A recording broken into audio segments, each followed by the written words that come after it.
L'université de vacances 2022 du groupe Walaha s'est déroulée du 26 septembre au 2 octobre 2022 au sein de l'espace Walaha. Durant cette semaine, une trentaine d'intervenants ont partagé leur savoir-faire avec les participants lors de masterclass, mais aussi dans les ateliers de formation. Katia Dirat, spécialiste en communication et stratégie d'entreprise. Je suis ravie d'avoir participé à cette dernière édition de l'université d'été de Walaha. L'accueil a été parfait, les intervenants ont été vraiment bluffants et d'une grande richesse pour tous les participants, dont le groupe dont je me suis occupée durant toute cette semaine, donc la cohorte. On l'a appelé comme ça. C'était un groupe qui avait vraiment pour but de traiter toutes les problématiques d'une start-up par le biais de la communication et donc de la stratégie d'entreprise. On a vraiment approché des sujets très complexes de manière très ludique et ils les ont intégrés très rapidement. Donc je suis vraiment ravie. En tant que professionnel, on ne peut pas attendre mieux en réalité en termes de public. Ils ont été réceptifs, ils ont été persévérants et surtout ils ont été présents tout le long. À la fin de l'université, les participants ont fait une séance de pitch projet pour présenter des projets propres à eux. Le nom de mon projet c'est Andal, un mot peul, qui signifie la découverte, le savoir.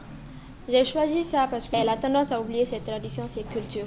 Qu'ils apprennent à mieux connaître leur culture, leurs traditions et qu'ils évoluent avec. C'est un projet que j'ai depuis un bout de temps, peut-être 3 mois comme ça, mais le souci est que moi je n'ai pas évolué dans le journalisme. Mais grâce à Walaha, j'ai compris certains trucs de l'animation et autres.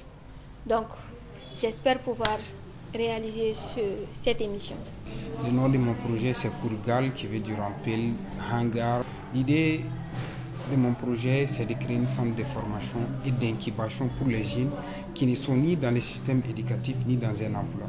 Ils vont apprendre les métiers du numérique, les métiers artistiques, les métiers professionnels. Après la formation, ils auront droit à un incubateur où ils pourront avoir accès aux outils et aux matériaux nécessaires pour l'exercice de leur métier. Fousseni Diakité, président du groupe Walaha, se dit satisfait du déroulement de l'université de vacances 2022. L'université de vacances existe depuis 2013. L'idée était d'ouvrir justement une université pendant que les autres écoles fermaient.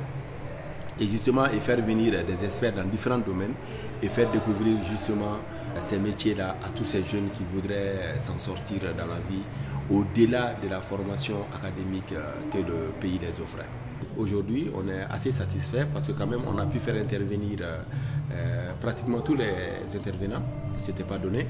Et aussi la satisfaction voudrait que l'on dise que tous ces jeunes qui ont participé, sans exception, ils sont tous passés derrière pour dire que c'était utile pour eux. L'idée de cette université de cette année, c'était justement de faire découvrir tous ces métiers, que les jeunes aient des intérêts pour ces métiers-là. Et le groupe Walaha promet justement d'ouvrir un centre.